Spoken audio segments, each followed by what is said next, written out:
Not a lot. I know the Holy Quran is like the Holy Bible. Excellent. Excellent. Except see, like the Holy Bible, what we see today, it's mostly been changed from Koine Greek and different languages and stuff, right? Yeah. But the Quran is preserved. Like even for us who may not be Arab, like we memorize a lot of the Quran in Arabic, so we can preserve the original message, right? So that's something unique. Like you don't see anybody speaking Aramaic in the original text of the Bible. Right? Because the language of Jesus is Aramaic, but the first writings of the New Testament are in Greek, right? Yeah. So that's a unique thing. Here's the Quran. If you don't have one, it's free. You don't have to sign up or nothing. You know, it's just out here sharing that message. Yes, en español as in. Go for it. It's free. Really? See? Yeah. Get it? I mostly read in English, but she doesn't speak English. Oh, you got it in español? Oh, it talks about Jesus too, right? It does, no doubt. But it says in a different... Here's the thing about the truth about Jesus, right? I have a question. Go ahead. Read the book of Enoch? The book of Enoch? Enoch. Is that in the New Testament? Right? Enoch was a descendant of is it in the Adam and Eve. Is the Bible today? No, they took it off. They took it out, right? That's what I was saying, because I didn't see it in the current Bible. The book of Enoch, the Gospel of Mary Magdalene, the Gospel of Judas, the Gospel of Barnabas, all these they're not taken in the Bible today. But I've read, like, for example, the Gospel of Judas and the Gospel of Barnabas. I'm not sure if I've read Enoch, but that sounds interesting. What does it have that's... It talks a lot. Interesting stuff, huh? Wow. Yeah, interesting why they took it off. That's interesting, Yeah, I don't know why. Yeah, so that's the thing, a lot of times it's political, right? Yeah, it is. Yeah, I mean, sometimes it's in there and then, like, you know, King James comes around and he makes his own translation.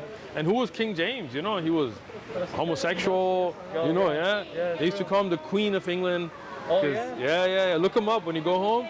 King James, he used to have, like, homosexual relationships with men, like, openly. No, it's true, it's history, right? Yeah. And he would have, like, animal, like, stuff that you really shouldn't be reading his Bible, right?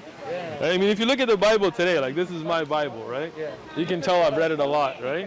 There's still a lot of information, a lot of good information. There's a lot of good information, but a lot of it's been changed, right? Yeah, I think it's taken. Right? Like even if you look in Matthew, it says, whoever marries a woman who is divorced commits adultery, right? So why can't you marry a woman that's been divorced, right? Like Christians marry divorced women all the time nowadays, but you look at the Bible, you see a very different message, right? If you look in the Old Testament, for example, this is 1 Samuel 15:3. Now go and attack Amalek and utterly destroy all that they have, and do not spare them, but kill both man and woman, infant and nursing child, ox and sheep, camel and donkey. I remember that part. That is some gruesome stuff, right? Yeah. Like, that in the Old Testament? Yeah, but again, who said the Old Testament? The same God, right? Mostly in this, right? No, in this you will not find anything like that. Like that? No. I mean, there's war, there's fighting. It's not about turning the other cheek. You defend yourself, right? Oh, yeah.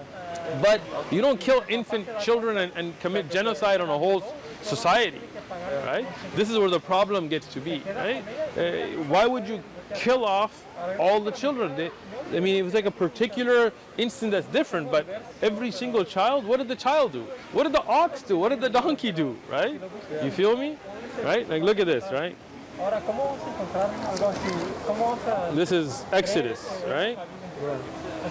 But if a man beats his male or female slave, servant, with a rod, so that he dies under his hand, he shall be punished. Notwithstanding, if he remains alive a day or two, he shall not be punished, for he is his property. How are you going to beat a servant to death? But if they live a day or two, it's okay. Like you think Jesus would send this?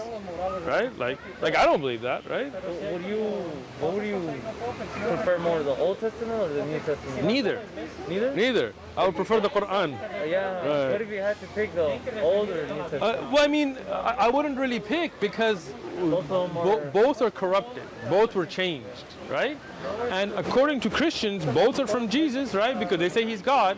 Yeah. So if he's God, that means he's the one that sent the Old Testament, and all the brutal stuff in the Old Testament is from Jesus, right?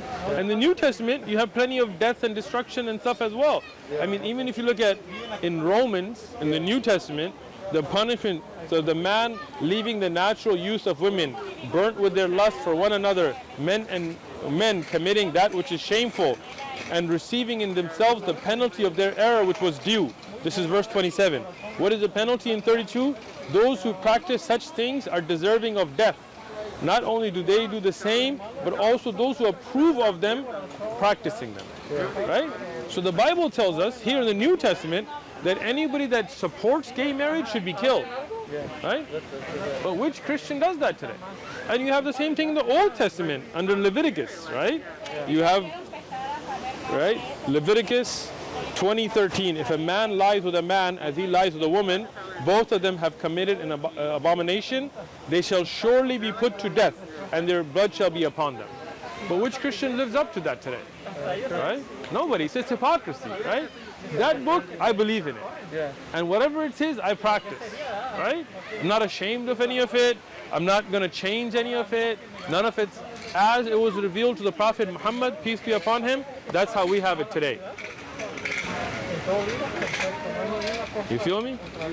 Have you ever been to Mecca?